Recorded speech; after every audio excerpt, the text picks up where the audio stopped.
বিএনপির সহনশীলতার রাজনীতির বিপরীতে মবক্রেসির রাজনীতি দেখা যাচ্ছে, যা গণতন্ত্রের জন্য কাম্য নয় বলে মন্তব্য করেছেন দলের স্থায়ী কমিটির সদস্য আমির খসরু মাহমুদ চৌধুরী।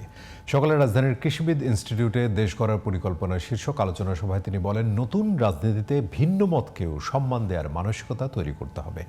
এদিকে দুপুরে নয়াপল্টনের বিক্ষোভ মিছিলে দলটির স্থায়ী কমিটির আরেক সদস্য মির্জা আব্বাস বলেন, হাদির উপর হামলা গণতন্ত্রের উপরই আঘাত। বিস্তারিত মনিরুজ্জামানের আরও একটি রিপোর্টে।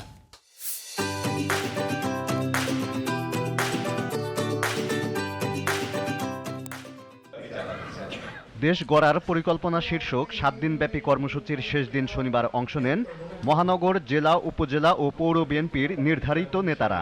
সকালে রাজধানীর খামারবাড়ি কৃষিবিদ ইনস্টিটিউটে এর উদ্বোধন করেন বিএনপির স্থায়ী কমিটির সদস্য আমির খসরু মাহমুদ চৌধুরী। তিনি বলেন, জুলাই অভ্যুত্থানের পর দেশের মানুষের মনোজগতে যে পরিবর্তন ঘটেছে সেটি মাথায় রেখেই একটি স্থিতিশীল রাজনীতি করছে বিএনপি।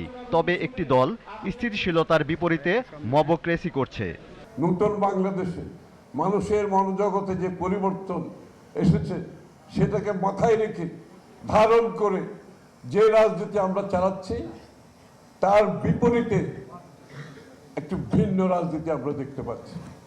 সহনশীল, অপরের প্রতি শ্রদ্ধা রেখে যে রাজনীতি প্রত্যয় আমরা ঘোষণা করেছি, আমরা সেখান থেকে সরে দাঁড়াবো না।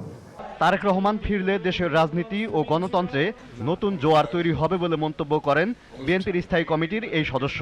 নেতা আসতেছে 25 তারিখে, সকলকে প্রস্তুত থাকতে হবে সেই দিনটার জন্য, ইনশাআল্লাহ অলসো নির্বাচনের জন্য। এই নির্বাচন জয় বিএনপির নয়, এই নির্বাচনের জয় হচ্ছে গণতন্ত্রের। বিএনপি হচ্ছে গণতন্ত্রের টর্চ বেয়ারার। নিরপেক্ষ সরকারের সময় সন্ত্রাসীদের উত্থান নিয়ে প্রশ্ন তুলেছেন বিএনপির জ্যেষ্ঠ যুগ্ম মহাসচিব রুহুল কবির রিজভী। কোনো মাস্টার প্ল্যান অনুযায়ী এসব ঘটানো হচ্ছে কিনা তা নিয়েও সন্দেহ প্রকাশ করেন তিনি। ঘটনা ঘটার সাথে সাথে একটি রাজনৈতিক দল বিএনপিকে লক্ষ্য করে নানা ফেসবুকে বার্তা দিচ্ছেন, তো এগুলো তো সন্দেহ জাগে। একজন উপদেষ্টা মাত্র 4-5 দিন আগে বলে দিলেন যে জনগণ তো আমাদেরকে ম্যান্ডেট দেয়নি, কতদিন থাকবো। এদিকে হাদির উপর হামলার নিন্দা ও দায়ীদের গ্রেপ্তারের দাবিতে বিক্ষোভ করেছে ঢাকা মহানগর দক্ষিণ বিএনপি। পরে বিএনপির স্থায়ী কমিটির সদস্য মির্জা আব্বাস বলেন, একটি দল দেশের শান্তি চায় না, সব সময় দেশকে অস্থিতিশীল দেখতে চায়। এই আঘাত হাদির উপরে নয়, এই আঘাত বাংলাদেশের মানুষের গণতান্ত্রিক অধিকারের উপরে, এই আঘাত বাংলাদেশের সার্বভৌমত্বের উপরে। এই অপশক্তির কালো হাত ভেঙে দিতে হবে। দেশবিরোধী ষড়যন্ত্র মোকাবিলায় ঐক্যবদ্ধ থাকার আহ্বান জানান বিএনপি নেতারা।